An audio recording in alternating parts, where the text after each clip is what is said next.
So it's not as intimidating. Yeah. Once you actually just understand, I need to pay bills and I need to make money to pay those bills. That's right.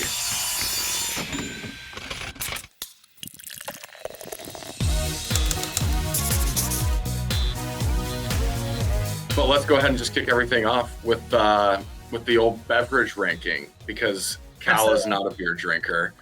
Cal, would you like to start, or would you like me to start? I can soften the blow if you would like.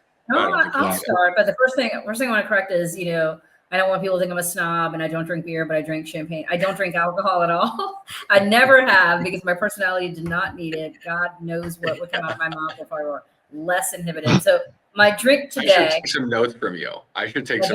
Oh, water. Wow. With a little additional pH. It's called dihydrogen monoxide, and it is delicious. Yes. Can you spell that for the listeners? H2O, Reese. I saw that little twist to your head. That's right. And so, yes, I am a science geek. But yes, it's like the Bobby Boucher. That's some high quality H2O. So are we ranking on a scale of 10? What are we ranking?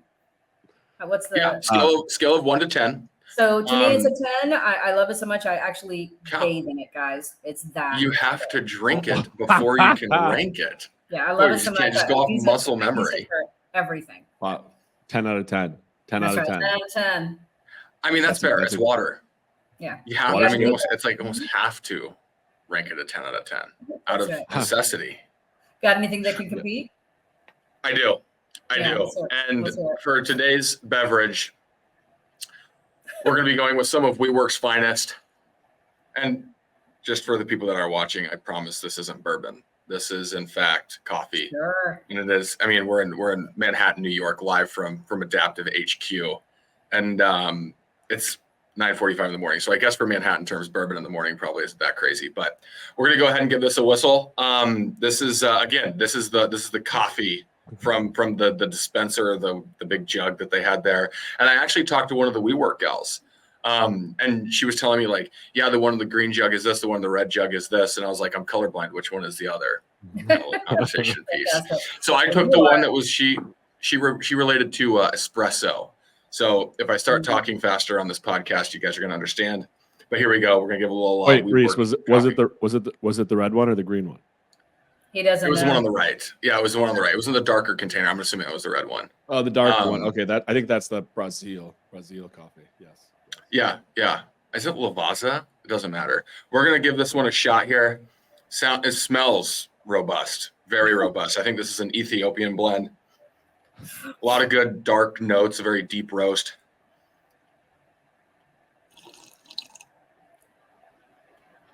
Wow, that is a commitment. I didn't do that with the water. Reese likes staining his teeth, so he switches the coffee around, Fantastic. That's right.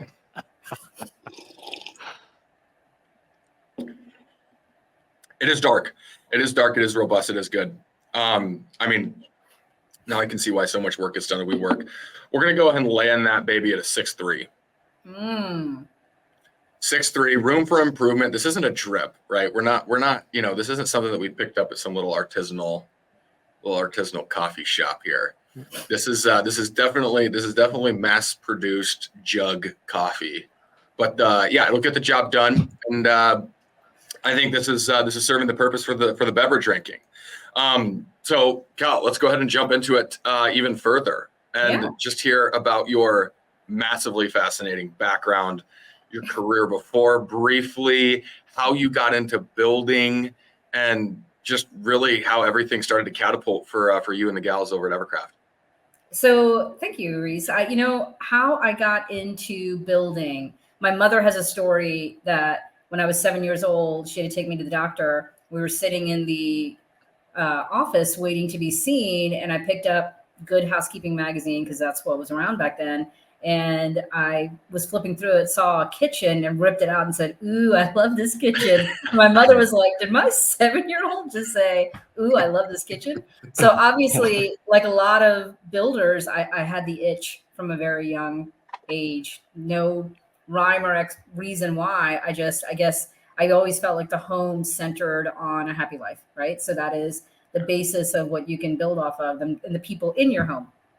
So I went into a traditionally Indian path. For people not watching, I am an uber petite, pocket-sized human being. I'm an Indian, a woman Indian, and I think there's exactly one female Indians in the construction industry. So They call that I a went to, niche. what's that? They call that a niche. That's right. That's a real specialization. And so I went through the traditional science path, like a lot of Indians do. They get pushed by their Asian parents into following science. So I did. I went and got my degrees in biology and genetics, and then left those behind to pursue a career in IT. So Home Depot corporate opened the door for me when nobody else would, and Love that. gave me an opportunity to start my career in technology. And that exposure to home improvement probably just continued fanning those flames I always had for construction. So fast forward, I was pulled into a lot of different directions because I became known as that person that you can send into a flaming dumpster fire to help turn it around. So I was constantly being parachuted into various functions. I wound up, another company wound up poaching me from Home Depot to build a department from the ground up. And so my career went through IT to transformation to change management, finance, and then my last job was actually in HR. I was the head of HR before I left, and started my own company. So I say all that to say, Reese, you mentioned something, or Matt, you and I have talked about it quite a bit, how builders are intimidated by the running the business aspect of the business. They love home building, they love construction, and they don't love the elements running a business. By having that background that sent me through so many different functions in a company, I realized they're not all that intimidating. They have their language and their lingo. And once you learn that, you can navigate the function a lot more easily. Finance was hands down the most intimidating. I know people find IT to be intimidating, but because I'm Indian, I took to IT like a duck to water. I can make IT do anything I want it to do. It does not. But finance was, real consequences could happen if you mismanage your money, and you could lose credibility in front of finance people just by calling something by the wrong name. So it was the harder aspect to learn. But at the end of the day, there was I boiled it down to a simplicity that other finance people made fun of me for, which is I said, we have bills to pay and we have income that we need to come into the company in order for that to make sense. And that was the basics of me understanding finance. And now here we are, fast forward to my own company, and I am the internal CFO. So every penny in and out of the company comes through me, no matter what the project is. I oversee the financial aspect of it. So it's not as intimidating. Once you actually just understand, I need to pay bills and I need to make money to pay those bills. That's right. Well, and we're definitely gonna talk about some of the wins and losses that you guys have seen on your journey. But even more candidly, Cal, I mean, so you got into construction. You have your natural inclination as a young human, right? With carrying out pages. I appreciate the young moniker. I'll take it. Yes, and pulling pages out of the magazine. But why not? Like, you have this massively successful career in corporate, right? Obviously, Home Depot, a tie to the sector there, and then you go into these other industries and these other sectors. Why not just be like a DIY person or someone who's just like obsessive of, creating their own home? Why did you go into starting a construction company? So that's a great question. So Reese, I actually built my own home. So when I had hit my stride in corporate America, I've been dreaming about a home since I was 7. So when I hit my stride in corporate America, I saved for 3 years. Because as a single woman, I was going to be treated like the banks, like I was just slightly more qualified than a hobo. And so I saved for 3 years, pulled the trigger, and this is going to be a very painful memory for a lot of builders. But when I was ready to purchase the lot and start building, 2009 happened. And so the industry tanked. So I wound up in a neighborhood that I could not financially imagine I would ever be in, building a house that I financially never imagined I could do, because the economy was in the situation that it was. I think I was the only build for a 10-mile radius. So we had trades lining up to compete. You know what? I'm going to tell you guys the numbers, because this is a story. Yeah, we want numbers. Let's so hear it. I built 6,800 square feet in a prime area of Atlanta. All in, I was under $700,000. Dang. That is not even vaguely feasible. I was going to say, now what's something competitive in today's market? Ooh, competitive. So my house would probably cost us 1.5, 1.7 easily. Just the construction. Forget the land. The land now in the neighborhood that I purchased in now goes for $600,000 to $700K. My lot. Insane. Yeah. Matt, you were going to say something. Well, that $700K was for the build, or did that include the lot? No, that's all in, Matt. Dang. All in. All in. Wow. So you're looking kind of at already jumped the gun and told us your story of most money you've ever made. We're gonna have to pick another one. No. That was me personally. The company has a different. So that's why I wound up building Evercraft, and I think you know, a lot of people listening this will resonate with them. But my experience as a client was miserable. You know, it was everything everybody said it was. We were way over budget. I was not communicated with at all. I was not communicated with at all. And you don't look bad, Reese. It's still okay. Whatever. Yeah. You look good, Reese. Don't worry. No this is a podcast. Yeah. That's right. No communication. Yeah, the lights just went out for the people that are listening. Okay, so Kyle had an awful experience. Sorry to derail. Go ahead. It wasn't awful. It just wasn't great, and I felt like I was bullied into decisions that I did not want because somebody else's sensibilities were more important. Now, I wasn't suggesting things like let's only have half a roof. I was asking for design stuff that I was just being shot down for. So at the time, Sabrina, my business partner and my BFF, she and I have been together, known each other for 25 years. I am the godmother of her children. She and I looked at each other. She was at Beazer Homes at the time and said, we could really transform the client experience and make it, much more robust, make it much more what it should be, something magical and special, because not everybody's privileged enough to be able to build a house.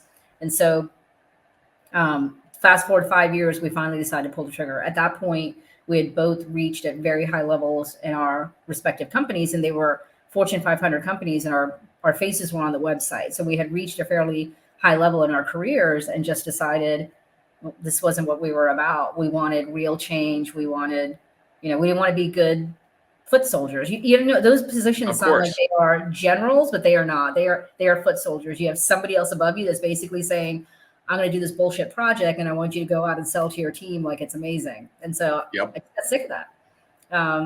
So we left and founded Evercraft. And so this is the, most money lost story. We had a business partner, a third business partner, who was a man, and he was a licensed GC. So he came to the table and said, I have 10 active projects with clients and 2 spec builds, but I've been kind of stuck in the same financial rut because I'm just a one-man show. You guys have business know-how and capital. Maybe we can come together and make something work. So originally, we just did not a whole business and not a whole partnership. We did we'll work with you on one project. Let's see how it goes. And so by the time our names were given to the clients, they had attached themselves to us. And what I discovered horrifyingly is that those budgets and those contracts that he had signed were under budgeted to the tune of $1.6 million. And were these cost plus or fixed price? Did I miss that? They were fixed price. So he was locked. That is such a bummer. Yeah. Go ahead. I just had and to clarify so what I discovered, so, originally we thought, this is a gross error. And also, it's a very simple math equation. If you do not open the envelopes with the invoices that are coming in, you have no clue what anybody's charging you. So when you put together a new proposal for a new project, you still have pricing in your head that is 3 years old. And that's a lot of what the issue was, is, the finances stressed him out so much. He just simply did not pay attention to it, but he continued signing new contracts with old data that was just in his head. He even when he found out it was a disaster, he couldn't change. He had gotten into this cycle we don't, I'm not going to speak to his motivations. I'm going to tell you the facts, but he had gotten into the cycle where he had to sign new contracts to get that 10% deposit check to be able to pay other things that had nothing to do. It's literally gambling. That's right. And so robbing Peter to pay Paul and hoping that nobody calls his bluff. And so Sabrina and I had a really tough conversation with him, 3 different conversations, because again, I ended my career in HR. So my bias is always, let's get the issue on the table. Let's talk about it. Let's be honest and see what we can do. And the first meeting, he was in tears and told us, he's ashamed of himself and he's not the man he hoped he would be. And he hates how he's running the business, but he's the sole breadwinner for his family and he's got to keep the money coming in. And, and I said, so what are we gonna do about these contracts? They're severely underfunded. These clients and these banks think that you're going to finish their house for this amount of money. And that is just not reality. And we had no solutions at the time.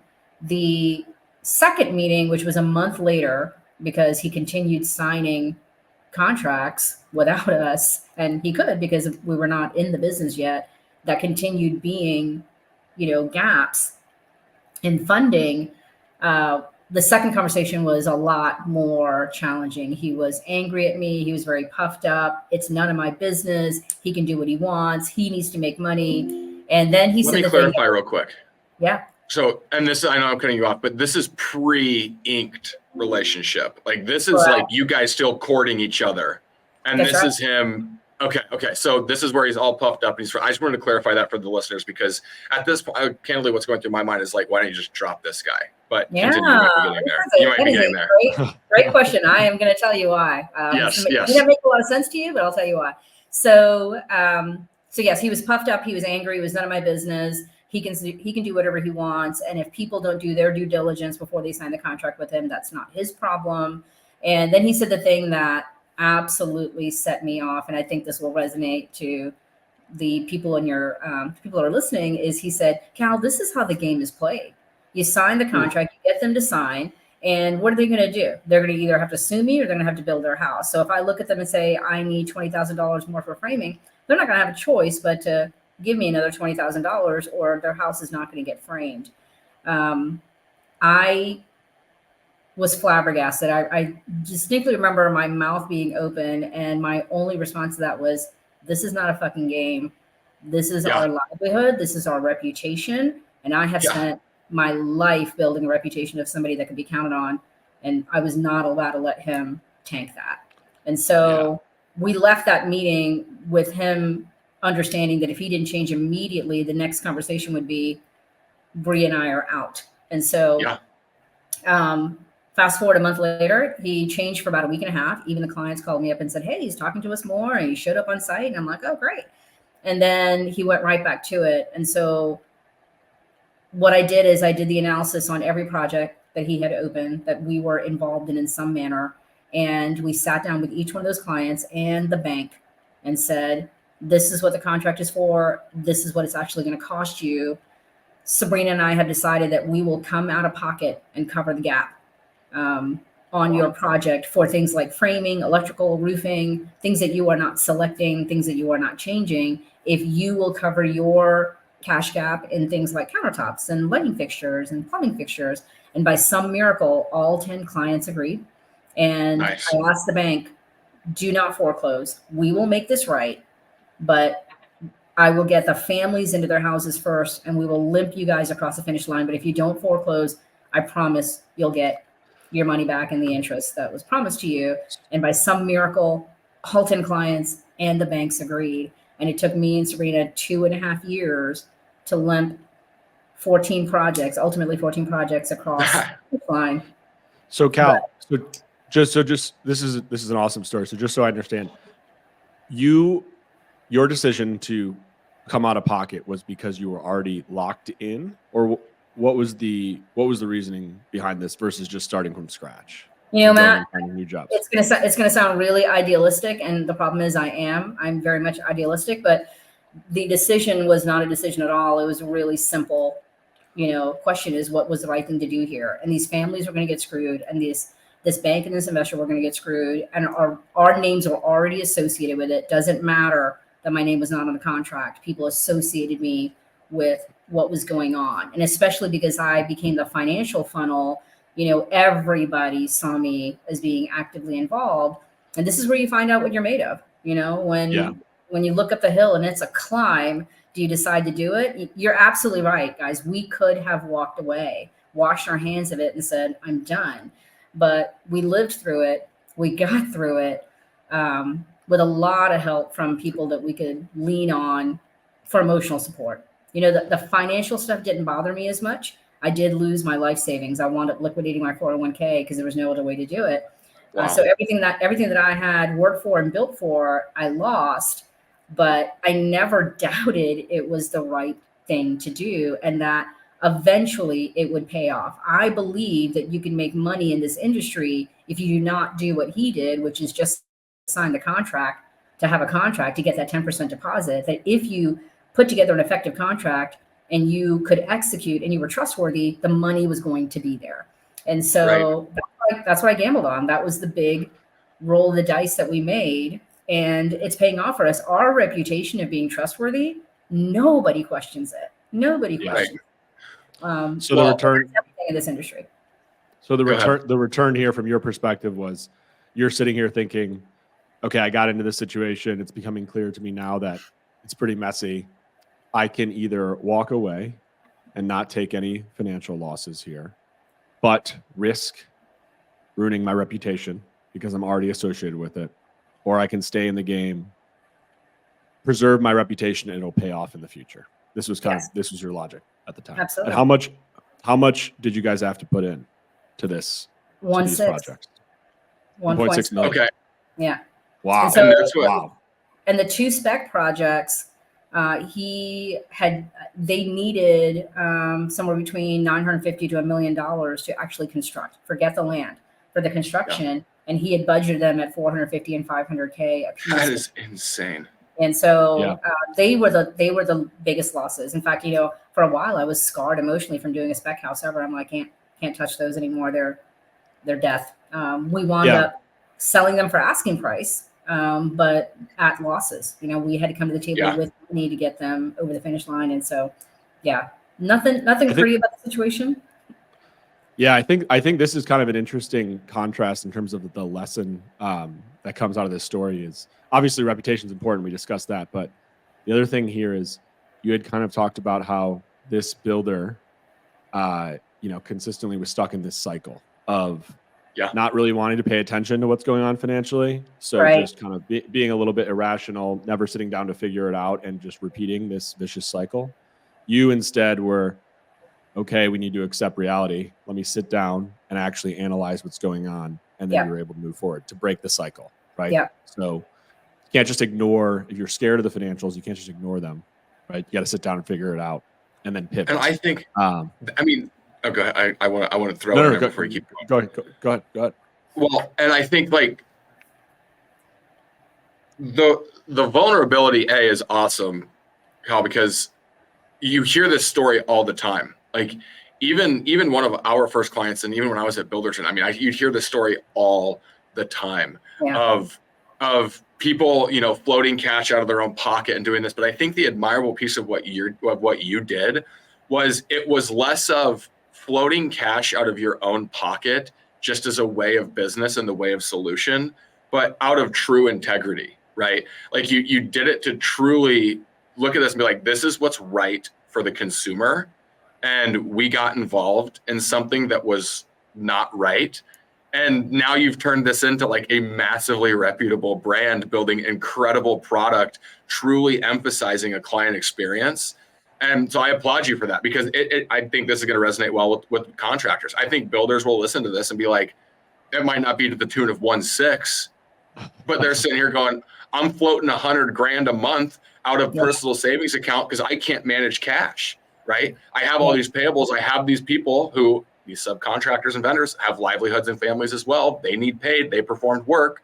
And I don't have time to sit down and manage my income. And what are my receivables? I don't have time to put draws together. So their solution is just constantly this big ebb and flow. The fact that you recognize the issue and you truly took adversity head on, solved the problem, and now built a successful business around those types of practices is incredible.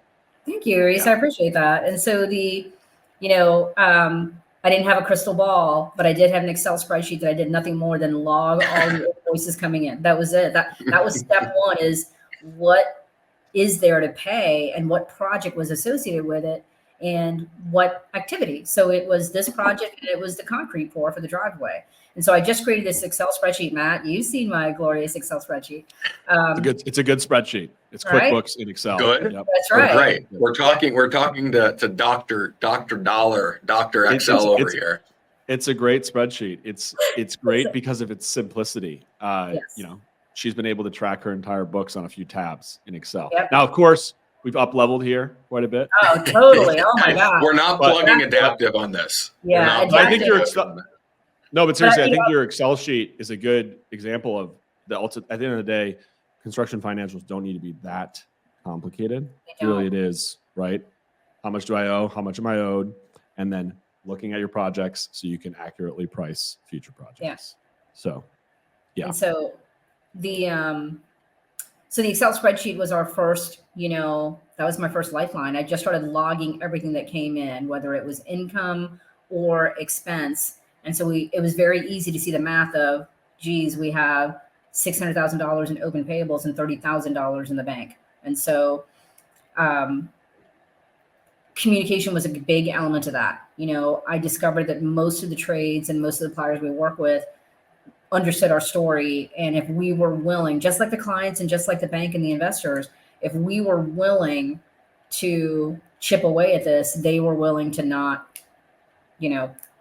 lean us or be difficult with us. But I'll tell you guys, the minute if a day or two went by where somebody reached out to me for an update and I did not respond within 24 hours, that's it. They were losing their shit. And that's because this industry, has the reputation of screwing over the little guy. And there is this perception that builders are rolling in it and not sharing that wealth with the trades that are actually doing the work. And that's just patently not true. Right. Builders, if you're not managing your finances, you could find yourself sideways quick. We are not building wicker baskets. We are not an impulse buy at the cash register when somebody's getting their groceries. We are building houses, and that is minimum a months-long conversation with most clients. And I can have $1 million in the bank and 3 days later be down to 175 because I wrote a handful of checks. We have big ticket items. And so there's nothing, the ebbs and flows of this industry can bring you to your knees if you're not paying attention to it. So that Excel spreadsheet was my lifeline to get us through and navigate. And that was also what gave me comfort that this was a bad project. It was not effectively budgeted.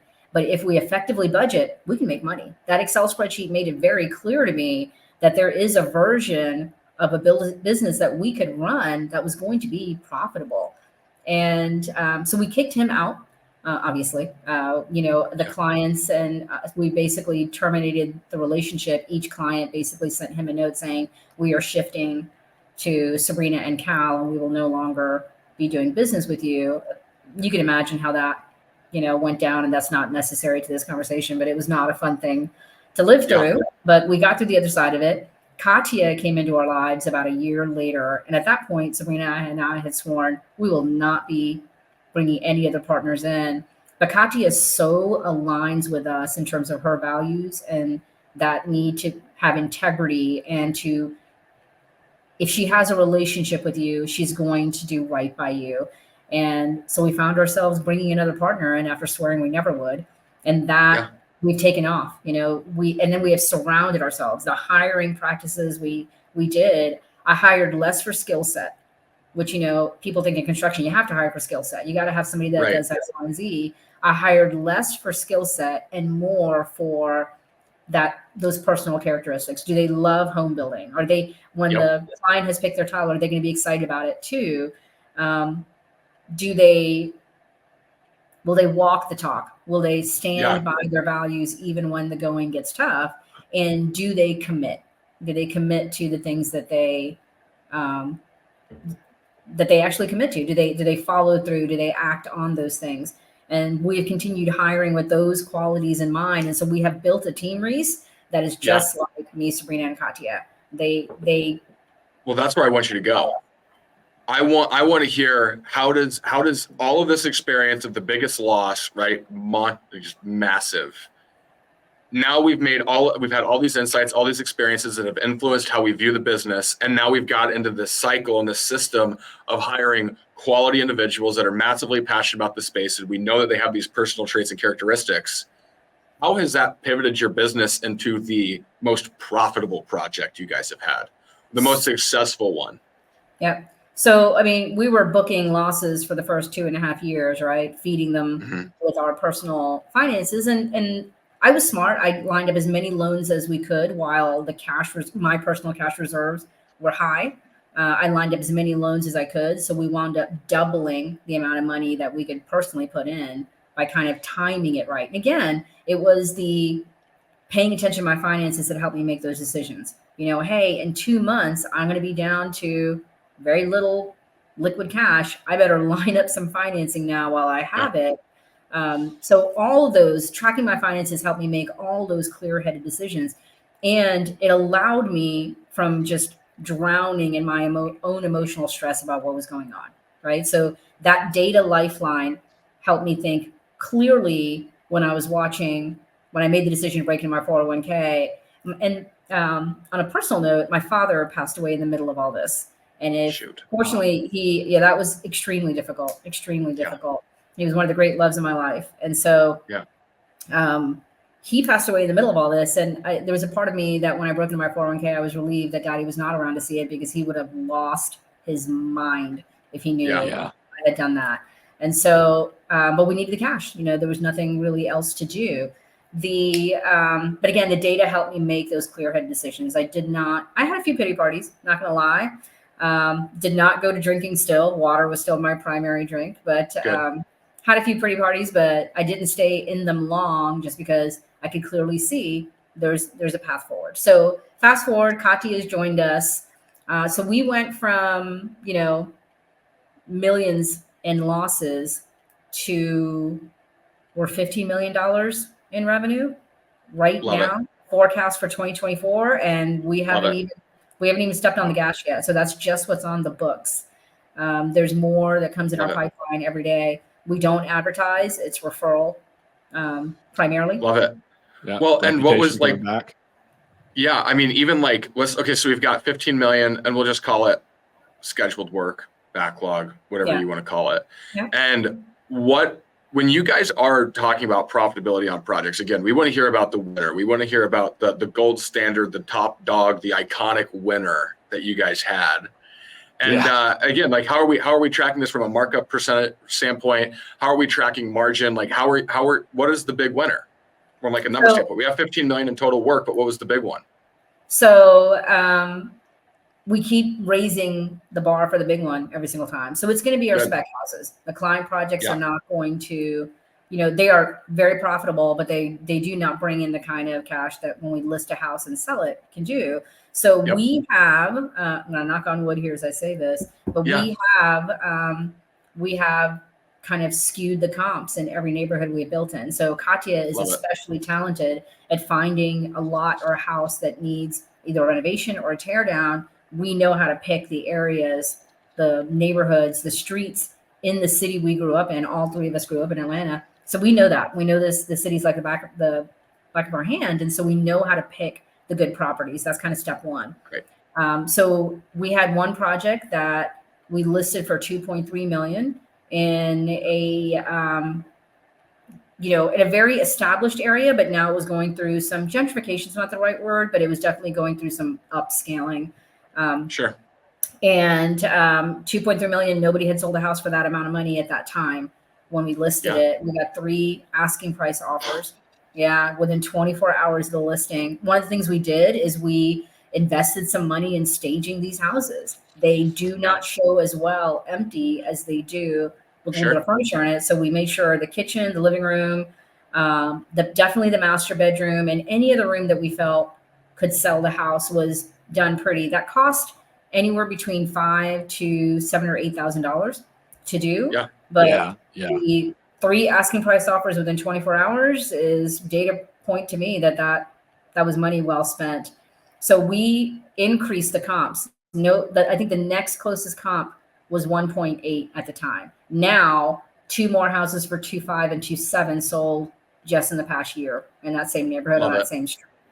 So Wow. this year, so that was a $600,000 profit for us on that. Love it. That project. The investors took a chunk of that because Sure. we have lined up. You know, that's the other thing too, guys. By living through what we did, our investors and the banks just do not question our integrity. Sure. Construction's always looked at with a side eye. We have a really difficult time getting financing, but the people that have worked with us are like, you know, I can literally call one of our investors right now and say, I found a good deal. It's an $800,000 property. We're thinking about building a $2 million house on it. And he will wire me $800,000 this afternoon without seeing a thing on paper. So living through that nightmare has given us, the reputation and the brand that we have.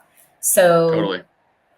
So fast forward to this year, we're probably going to clear over $1 million on one of our spec houses. We are already getting that's insane asking price interest on it. Now, some of that is being helped by the market, right? The lunacy of what is going on with the housing prices in general. But even then, like more locally, how again, I admire you for how you handle the challenges. But that's all parlaying again into the great experience, great product, this and that. And you're truly like rewriting how homes are being bought and sold in Atlanta and neighborhoods, right? There's a very local level thing. And you're getting this with these spec builds. And if someone's on here, like, you're going to clear $1 million on a spec build, it's like, because you guys are doing it right? This isn't it's not as easy as just finding a house, buying it, slicking it, and putting something up. Right. You guys have put the legwork in and you're focused on putting that premium product together that people are literally lining up to buy. Yeah. Again, incredible. Yeah. I think that the point, Reese, when I thought back to your story earlier of deciding to put up all your own personal cash and take these losses, I was honestly thinking, man, this is a little crazy. This is crazy. But now that you've told this story, it comes a little bit full circle where if you want to grow your business, one thing you need, obviously, is access to capital. And then naturally, you need access to customers. And I was just envisioning you telling this story to reassure customers or to reassure banks of, hey, back in 2010, I unnecessarily put $1 million of my own money to keep these projects afloat. You're going to have customers and capital lining up to work with you. Yeah. Right. We don't have a problem with it. That's right. We don't have a problem with investors or customers because of that story. And the other little nugget I love to drop is we run our company so effectively that 4 of our clients quit their jobs and joined our company. That's pretty good. I have hired 4 of our clients and 2 of them still work for us. 2 moved on to other things, but 2 of them still work for us. And usually, you get the usual, give me your referrals, with a new client, I want to talk to people that have worked with you. And the minute I drop that nugget and they talk to our 2 employees, they're like, what in the hell is this? Yeah. And so, again, what's in the water over there at Evercraft? There's a lot of pH. Yeah, a lot of pH.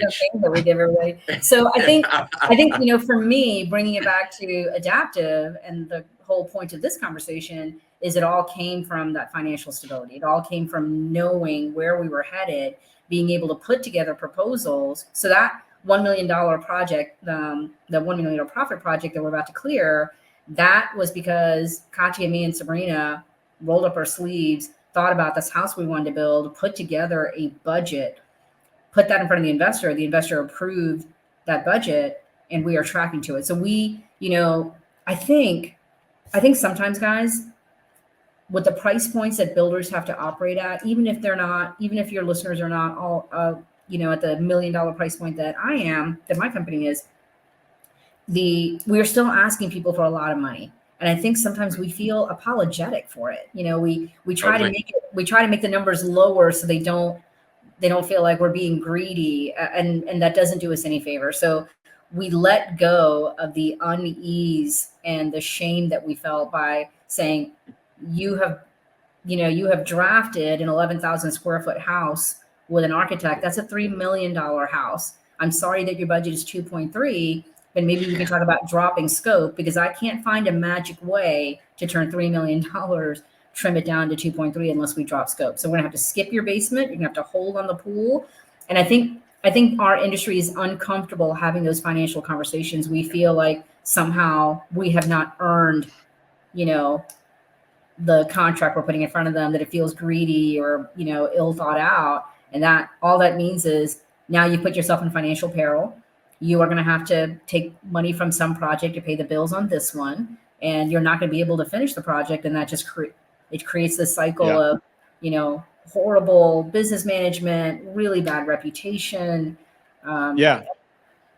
I mean, Cal, on that point, that's something that's got to be a little bit of a challenge, right? Where you have taken the time to understand what things really cost. So your budgets are accurate, but you're probably competing with people whose budgets aren't very accurate. And when the customer's comparing them, they say, all right, well, this person says it's 500,000 less.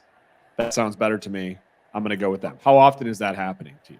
How often are you losing customers for that reason? That is a great question, Matt. I promise I'm not bullshitting any of this. I love to embellish a story to make people laugh, but none of this is really laughing worthy. But we have a 92% conversion rate. If they meet with us, they pick us, even Love it. if we are the highest bid on the table, because we keep track of our actuals. So I am not going out into the market and constantly getting updated sheetrock info. I take the bills that come in, and because we track it, and now Adaptive has made that 40,000 times easier to track, I have actuals at my fingertips when I put together a new proposal. We created a Excel spreadsheet that if anybody in the team plugs in the square footage and the level of finish that the client expects, we will get a big picture budget number, which then gets broken down into individual line items. So when I put a proposal in front of a client, we have a level of detail in the proposal that only took us 10 minutes to do.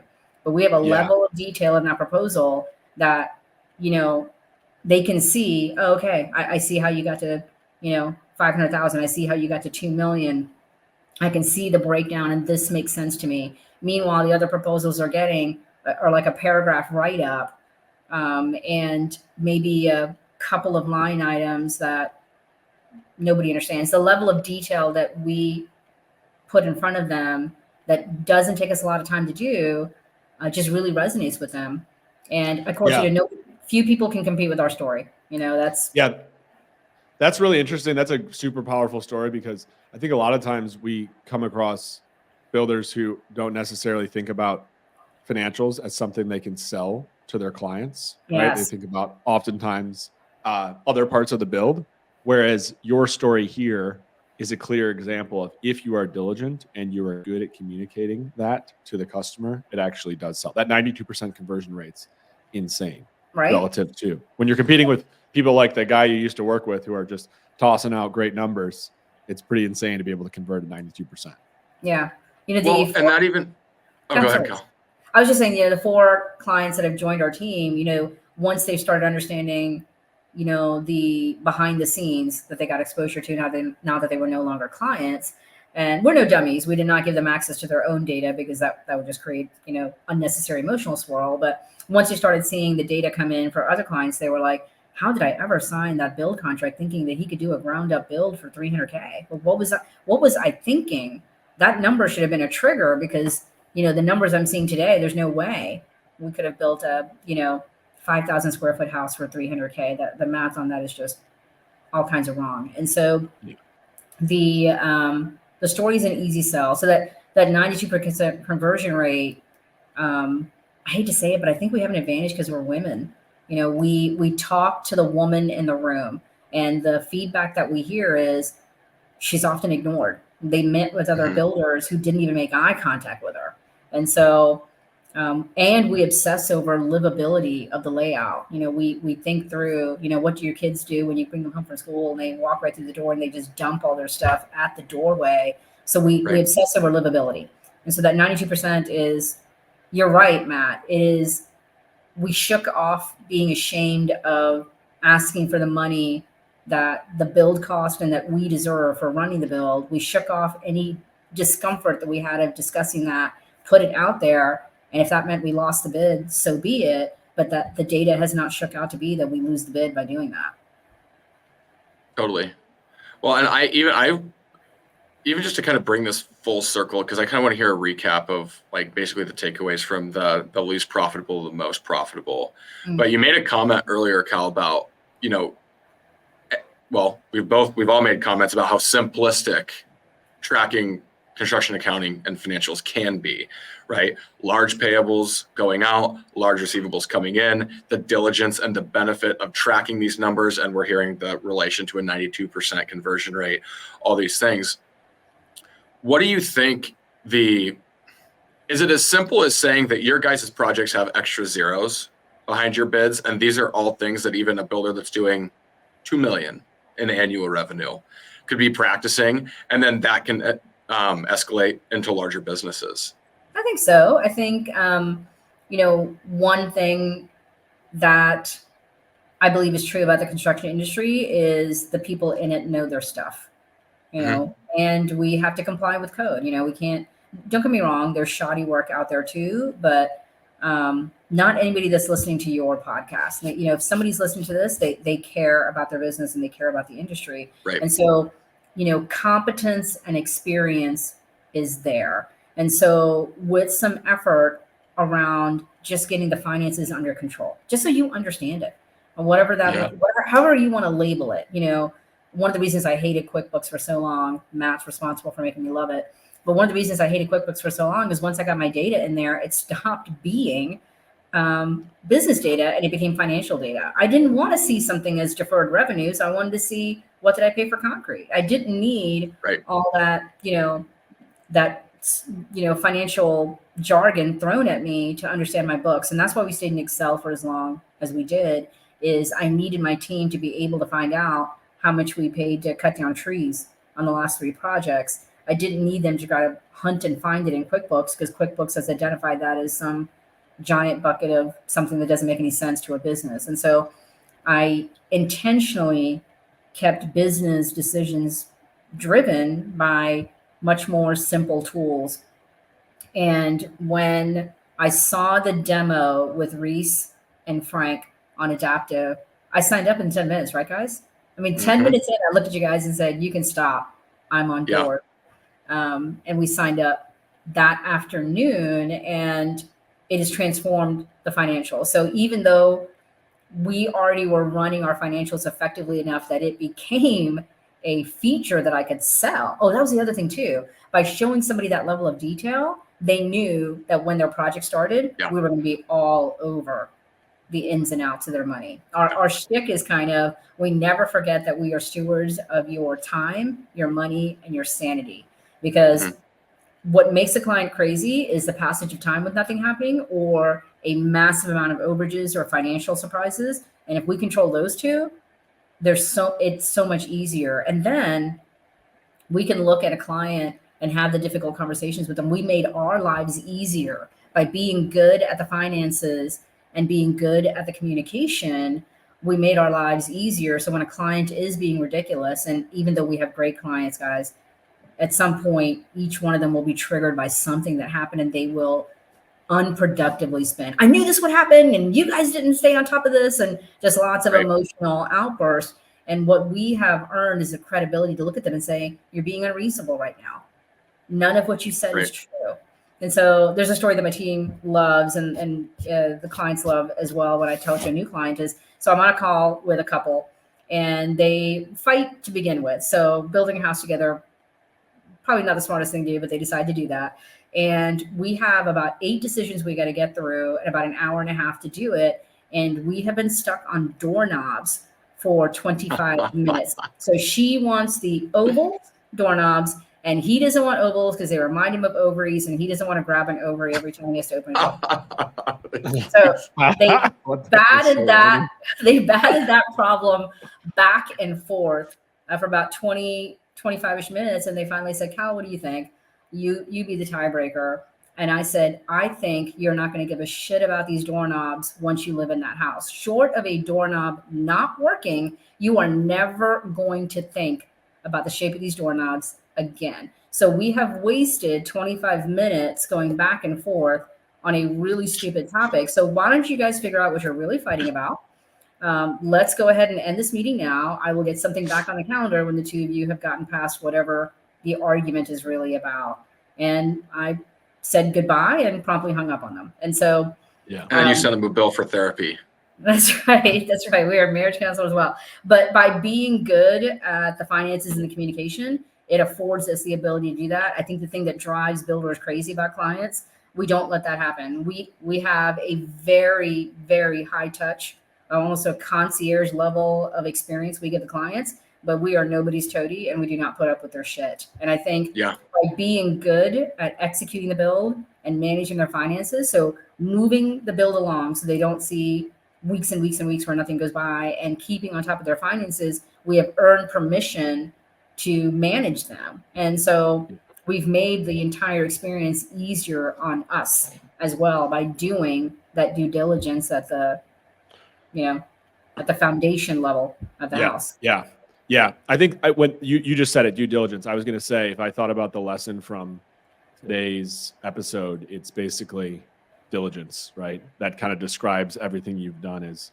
understanding your financials, understanding your markets so you can buy intelligently and price the right properties, understanding that it makes sense to stage houses for a little bit extra cash, right? Putting in the work to really understand so that you can then be decisive and honest with customers. So that's the main thing I've always noticed working with you. That's obviously come through in the stories today. I thought it was a great episode. Reese, you got anything else to add? Can I talk a little bit about adaptive, guys? We didn't really. Oh no. I want to have one closing thought, and then you can plug adaptive. But I think, again, just for the entire theme and the reason why we're doing this podcast is to break down the intimidation of tracking project financials so that then you can do your due diligence. You can be more confident in these conversations. You can go after the larger works. You can do portfolio spec homes that are going to put you into a caliber of builder in your area that people are actually going to buy, right? That's the piece, is builders aren't doing that because of the antiquated processes. And this might play into your plug with adaptive, Cal, but that's the whole point. Is it doesn't have to be that way. Seriously, it doesn't have to be I can't track my costs because I'm entering information into QuickBooks wrong, or I'm entering information into this software wrong, or it takes too much time for me to stay on track of this when I've been doing this for 25 years and I know what this costs and I work really closely with my subs and vendors. That's not the point. The point is having that visibility and reducing friction around your accounts payable, having your visibility into cash flow management, and reducing the friction on the receivables so that you can manage that business. And it's adding zeros to the backs of your projects. That's right. At that point, it's stepping in and doing the foundation right. Now, is that converting QuickBooks accounting data into adaptive business data? Could be. It could be an Excel spreadsheet, but the point is just doing that as a builder and emphasizing that it is worth the time. Into my ramble, but no, I think this is an incredible podcast. Well, thank you guys. So, I do want to end on mentioning adaptive because it truly has transformed, my world personally and the company. So the problem with the Excel spreadsheets, while it did the job effectively, is one, I didn't let anybody else touch it. They were all threatened with death. I was going to kill them. I was going to cut up their families. Do not touch that. Yeah, do not fuck with that Excel spreadsheet. That's very decisive. I would know. I had a version tracker on that bad boy, and if somebody opened it, I'm like, oh, what were you doing in it at 9 a.m.? On Tuesday, do you want to explain yourself? And so nobody wanted that phone call from Cal asking about the journal. And so then it also became painful that, the budget stuff, when we did new proposals, had to go through me because I'm the one that ran the pivot tables and did all that to get the numbers that we needed to pour a new proposal. So adaptive has completely changed us in that, we now have an approval workflow. Oh, that was the other fun thing. Being in Excel means there's no approval workflow. If it's not my project and I cannot approve the invoice, I had to chase after whoever, one of my colleagues, one of our teammates, whose project it was, and be like, can you review this? And so it was a lot of emails going around and, Cal, I thought I looked at it already. No, it's a new invoice. And so, with adaptive, even if somebody thinks, oh, I've already seen this invoice, they can quickly search, find the old invoice and be like, oh, this is a new invoice. And the budget feature in adaptive, what a game changer. My team now knows when they approve an invoice, what's left in the budget. And so is there an overage there? What we discovered by going live in adaptive is we were not hitting our clients with all the overages that they deserved.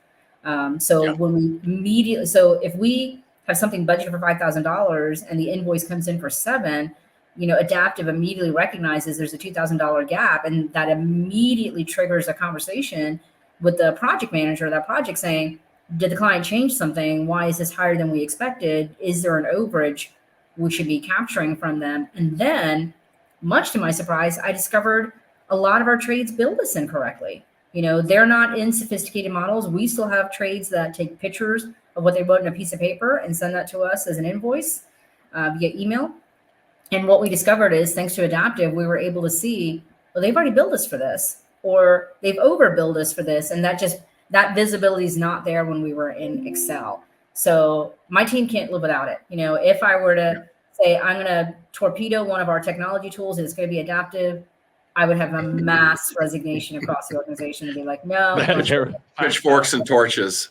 Yeah. So the reporting, the capabilities it gave us for oversight.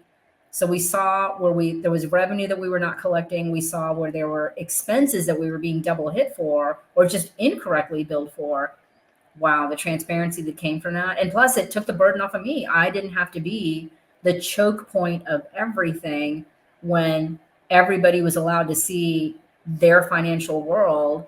And because it's actuals, I have at my fingertips at any given time what we paid for the last 3 drywall invoices, what we paid for the last concrete invoices. And that helps us build new proposals that much cleaner and that much faster. So we can't go back. And it serves as a layer to QuickBooks, keeping my business data as business data so I can make business decisions and not trying to get into accounting data.